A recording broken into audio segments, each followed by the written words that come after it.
Good afternoon, welcome to UCTV. I'm Adam Ziobrowski, and today I'm joined with Sydney Przygoda. She's a freshman on the women's basketball team. Sydney, thanks for coming on. No problem. Appreciate Thanks for having it. me. Yeah, of course. So how did you start playing basketball, and how long ago was it?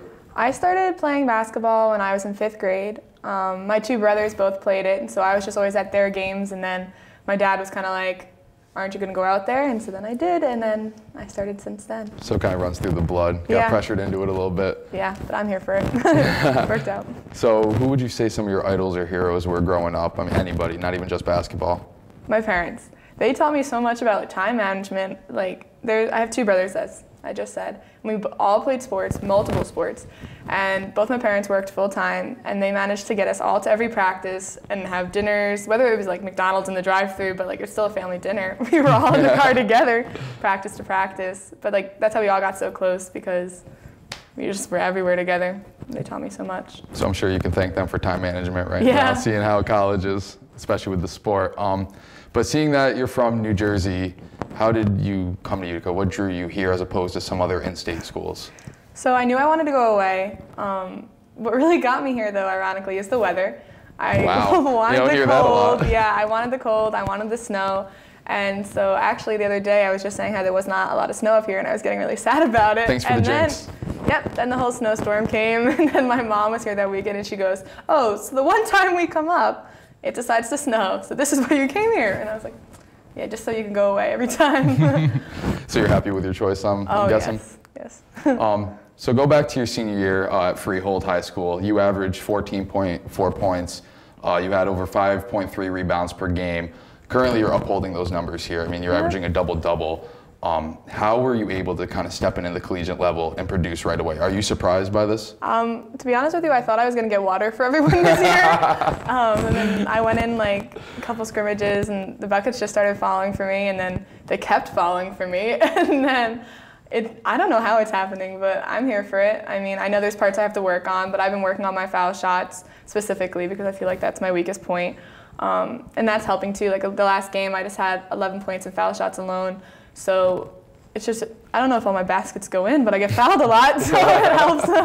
It's a curse and a gift, right? Yeah.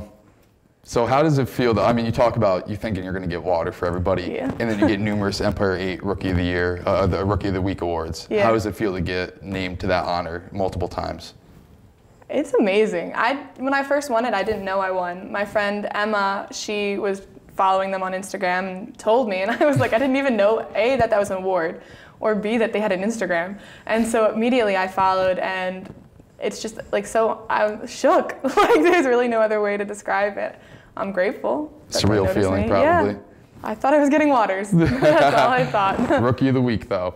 You're also a distinguished scholar athlete. It's not just on the court for you. You were a part of the 93 student athletes featured on the Dean's List for the fall 2018.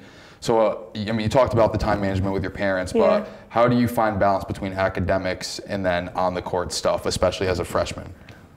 There's no rest. If you're not at class, you're in the caf, but you're doing homework while you're in the caf because you got to get to practice in a minute. So it's a lot of on-the-go movement, and just whenever I get a second, I'll bring my books with me to cram in some studying, or print something out in the computer room below the caf so I don't have to walk to the library. It saves me that extra 2 minutes in that walk, but the 2 minutes matter because I'll need them somewhere else. So. Never standing still, right? Like Utica says. And lastly, I just want you to think a few years down the road. I know it seems far from now, but it will come. What do you want your legacy to be when you're done at Utica as a student and an athlete? I want my picture on Coach's wall. She has some 1,000-point scorers on there, so it'd be awesome to have my own picture if I could manage 1,000 points. But even if she has some people who don't have 1,000 on there, and I just want to be on the wall, I feel like that'd be so cool, just to be there, and people walk in and be like, who's that? And they tell my story. Tell the story for years to come, right? Yeah. Again, Sydney Przygoda, everybody, thank you for coming on. Freshman for the women's basketball team here at Utica. Pioneers, you got a few good years left with her, so enjoy while she's here. Thanks for coming on again, Sydney. Thank you.